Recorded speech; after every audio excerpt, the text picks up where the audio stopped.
जय श्री राम भक्तों, मैं प्रशांत आपका अपने बालाजी स्पिरिचुअल ज्ञान में स्वागत करता हूं। आशा करता हूं कि आप सब कुशल मंगल होंगे। आपके स्नेह और प्रेम से हम भी कुशल मंगल हैं और हम बालाजी महाराज की पवित्र शक्तियों से कामना करते हैं कि बाबा आप सबके भंडार भरें, आप सब पर अपनी अनुकंपा, अपनी कृपा दृष्टि सदा बनाए रखें। आज का ये वीडियो एक छोटी सी जानकारी लेकर हाजिर हुआ हूँ कि कल मेरे पास एक सज्जन व्यक्ति का फ़ोन आया था। उनका प्रश्न हमने सुना और उस प्रश्न को सुनकर हमारे मन में जिज्ञासा जगी और फिर हमने उसके बारे में रिसर्च किया और जो हमारे भाव आए उस भाव के बारे में ही आज ये वीडियो बना रहे हैं। प्रश्न क्या था वो हम आपको बता रहे हैं। प्रश्न ये था कि हनुमान चालीसा आप सब लोगों ने पढ़ा होगा और हनुमान चालीसा में एक लाइन है, भूत पिशाच निकट नहीं आवे, महावीर जब नाम सुनावे। तुलसीदास द्वारा रचित हनुमान चालीसा में एक ये लाइन आती है, भूत पिशाच निकट नहीं आवे, महावीर जब नाम सुनावे। तो अगर ऐसा है तो हनुमान चालीसा पढ़ने के बाद भी भूत प्रेत इत्यादि हमें क्यों लग जाते हैं, क्यों उनसे हमारा छुटकारा नहीं हो पाता, इसके पीछे का तथ्य क्या है। चलिए आज का वीडियो शुरू करते हैं। और उससे पहले आप सब लोगों से हम विनती करते हैं कि जिसने हमारे चैनल को सब्सक्राइब नहीं किया वो हमारे चैनल को सब्सक्राइब कर ले, पास आए बेल आइकन को दबा दे, जिससे आने वाली अपडेट, आने वाले वीडियो आपको मिलते रहें।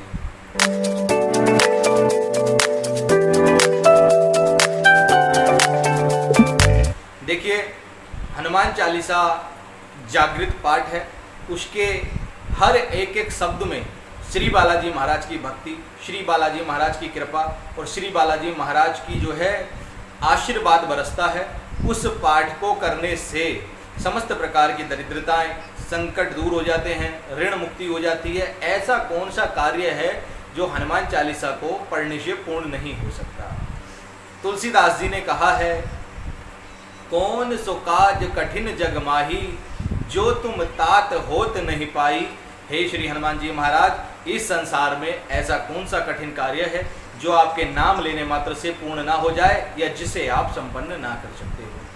तो फिर हनुमान चालीसा का पाठ करने की वजह से हमारे ऊपर संकट क्यों लगे रहते हैं, हम हनुमान चालीसा का पाठ किस लिए करते हैं और उसका प्रभाव क्यों आता है। देखिए, जब हम हनुमान चालीसा का पाठ करते हैं तो हनुमान चालीसा के पाठ का हमारे जीवन पे प्रभाव पड़ता है।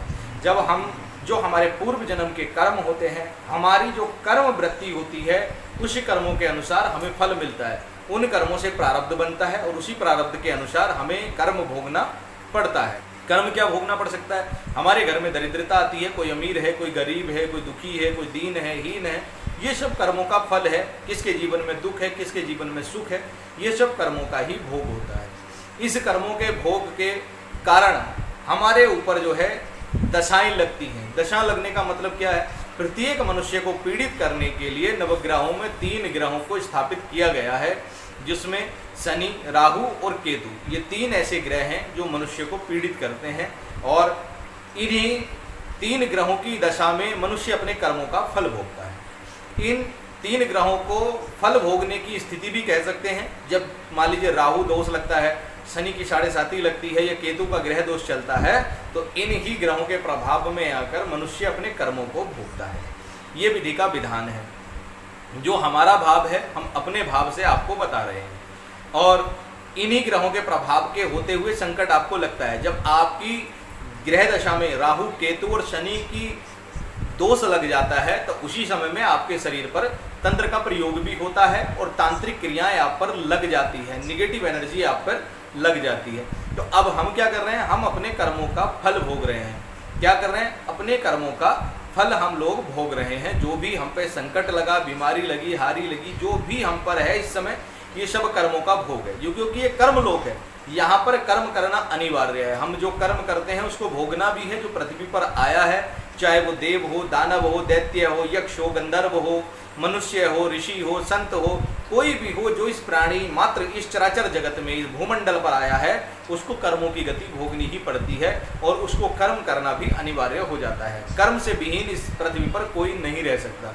अगर कोई सोचता है कि हम बैठे हैं, खाली बैठे हैं, न बोल रहे हैं, न चाल रहे हैं, केवल सो रहे हैं, तो वो भी कर्म में ही गिना जाएगा और आपको उस कर्म के अनुसार आपको फल प्राप्त होगा और उसी कर्म के अनुसार आपका प्रारब्ध निर्णय बनेगा।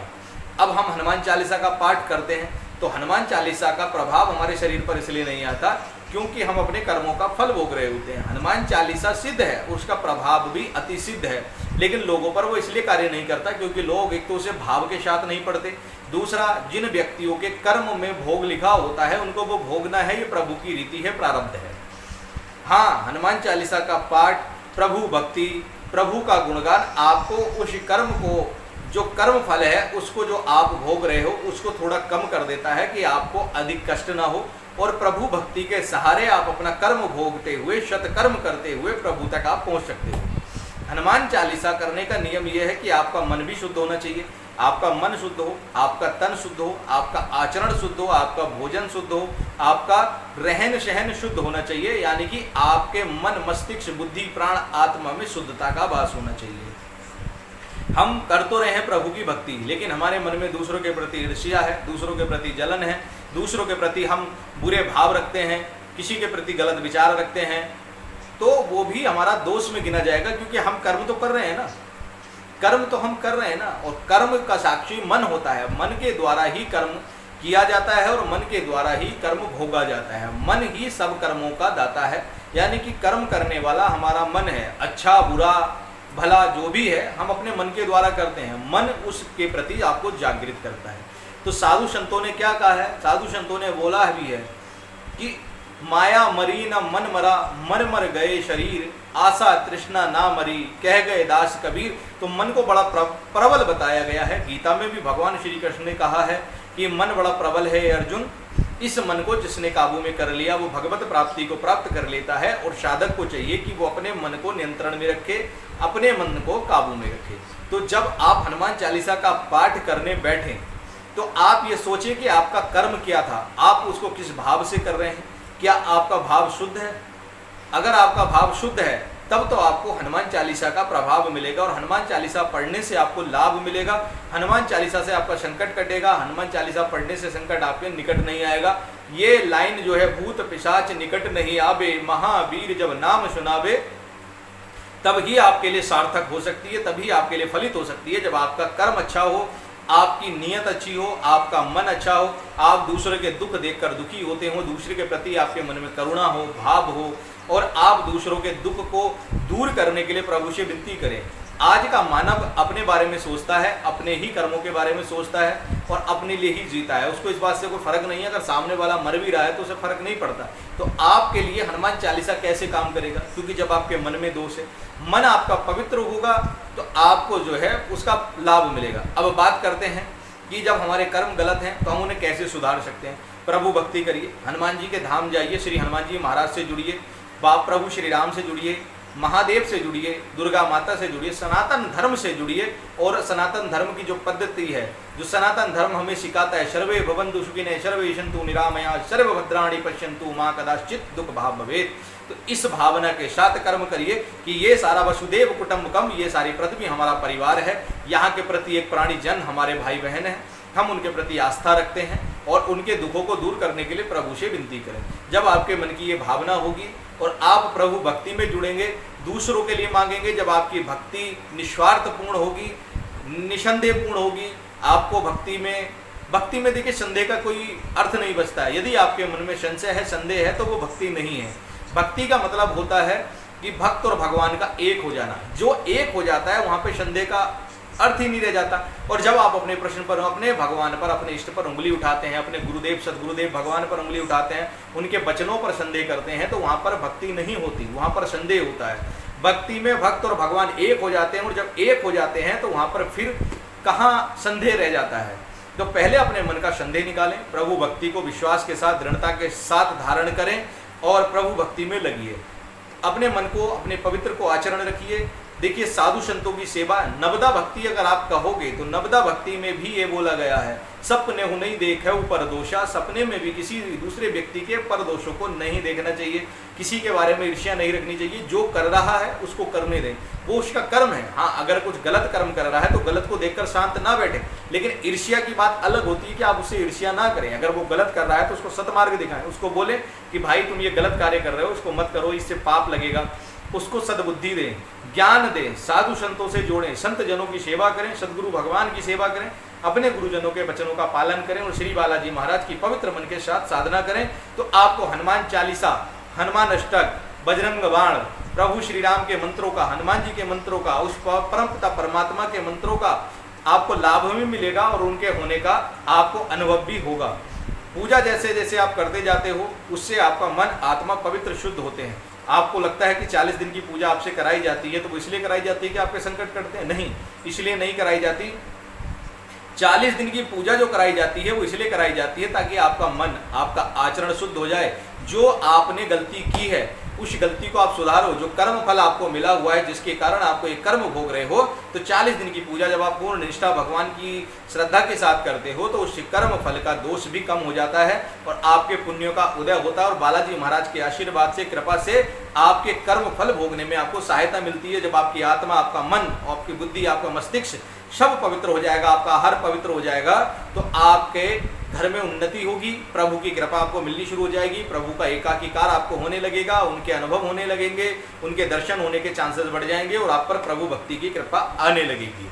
अगर किसी के मन में ये प्रश्न उठता है कि अगर हम हनुमान चालीसा का पाठ करते हैं, इतनी पूजा पाठ करते हैं, इतने कर्म करते हैं, हम नित्य पूजा करते हैं, 4-4, 5-5 घंटे बैठकर पूजा कर रहे हैं, लेकिन हमारा संकट नहीं कट रहा है, हमारे दोष नहीं कट रहे हैं, हमारे ऊपर से विपदा नहीं हट रही है, तो आप समझिए कि वो आपका कर्म फल है, उसको आपको भोगना ही होगा। और कर्म फल से मुक्ति के लिए प्रभु श्री राम का नाम, हनुमान जी का नाम लेना अनिवार्य है, क्योंकि कहा गया है राम नाम अनंत है, राम कथा अनमोल, राम नाम अनंत है, राम कथा अनमोल, और जन्म सफल हो जाएगा, राम राम तू बोल बंदे, राम राम तू बोल। राम का नाम जो है अनंत है और राम कथा तो अनमोल है। अगर आपका जन्म सफल हो जाएगा यदि आप राम राम बोलते हो। और इसका एक प्रत्यक्ष उदाहरण और देता हूँ। घट घट में है राम बसे और घाटे में हनुमान। यहाँ घट घट का मतलब होता है प्रति एक स्थान पर इस चराचर जगत में प्रभु श्री राम का वास है। घट घट में है राम बसे और घाटे में हनुमान। घाटा, घाटा मतलब घट, घट को मतलब हृदय, हृदय मतलब प्राण, यानी कि हमारे प्राण में श्री हनुमान जी महाराज अर्थात भक्ति विराजमान रहती है। घाटे में हनुमान और संत उन्हीं को जानिए जिनके सुख दुख एक समान। और इस संसार में संत वही है जिसको सुख दुख एक समान होते हैं, जो सुख में भी अपना प्रभु भजन करता है और दुख में विचलित नहीं होता। सुख में वो ज्यादा अधीर नहीं हो जाता, प्रसन्न चित्त होकर अहंकार नहीं आता, और दुख में वो दुखी नहीं होता। उसके लिए प्रभु भक्ति एक समान है, क्योंकि बोला गया है प्रभु श्री राम की भक्ति करने से अनंत फल मिलता है। अनंत फल मिलता है, ऐसा फल मिलता है कि जो आप सोच भी नहीं सकते। मोक्ष के दाता है, अनंत फलदायक है।